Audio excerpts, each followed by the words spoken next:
Joining us tonight to discuss Heatwave Preparedness is Chloe Demrovsky, President and CEO of Disaster Recovery Institute International. Chloe, thanks for joining us. The planet saw its hottest temperature on record this week, and the state of Florida is experiencing its hottest year on record and is one of the areas under heat advisories. We've talked about how the entire planet is dealing with higher than normal temperatures. What does this mean for disaster preparedness and recovery? And how does an excessively hot time like this impact your work?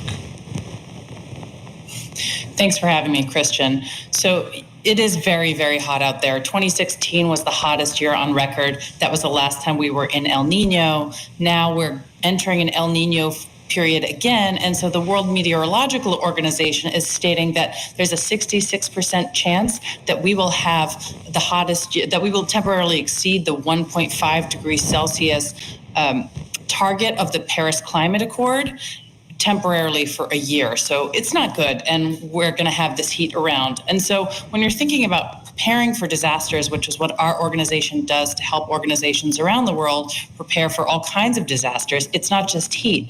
It's all the different disasters and how they intersect. So that's when you have something like a cascading impact. So what does more heat actually mean for organizations, for communities, for people? We know that there are lots of impacts of just heat, for example. Like it can lead to more violence. It can lead to more terrorist incidents, for example. There's a correlation between increases in violence, increases in terrorism, increases in war with hotter temperatures. It can lead to food insecurity, drought, water shortages. That means lower crop yields, people who are already living as subsistence farmers on the verge of poverty are more likely to slide into poverty, and then they're more likely to, potentially be part of extremist movements, for example. So there's lots of ways in which these different kinds of impacts can interact with each other. When you have a lot of extreme heat, you might also have a lot of extreme weather. And so you just have to be prepared for all of these different aspects at once. And it's a lot to juggle all at once and a lot to be prepared for, Christian. Mm-hmm. There's some new research out this week that gives us a better sense of how heat affects the body and at what range the body stops functioning optimally between 104 and 122 degrees Fahrenheit. Knowing that heat is the #1 natural hazard killer in the U.S., what's the message to communities? How do you approach heat safety, especially with the most vulnerable? There are a lot of important measures. The good news about heat is that there are a lot of things that we can do to make it better, to address it both in the short term and in the long term. So in the short term, it's awareness building like you're doing here, and we are so appreciative of that.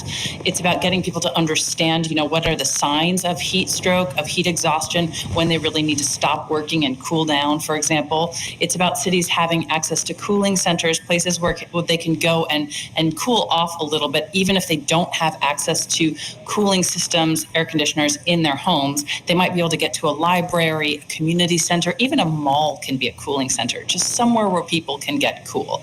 And then access to water, for example. But then you can take it a step further. We know we need to green our cities. We need to plant more trees. We need more shade. We can do simple things like painting roofs white, for example. That's cheap and easy and definitely has an impact. We can make sure that even if we're, paving over large swaths of nature, which is not good for creating what is called a heat island, where the cities actually trap the heat and make things hotter. You can sometimes feel that a city can be 15 degrees hotter than the surrounding areas, and that's bad for human health and human safety in the long term.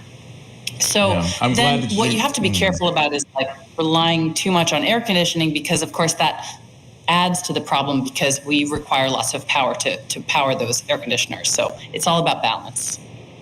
Yeah, I feel like your role and the role of other professionals like yourself can be broken down into at least two different buckets, where you're talking about management and then mitigation. You were just talking about mitigation here a moment ago. When it comes to the latter, what efforts are underway to help address heat within the community? You mentioned green spaces. You mentioned, trying to eliminate heat islands and things of the like. What else are you encouraging communities to do to, mitigate how much heat is accumulating in these places?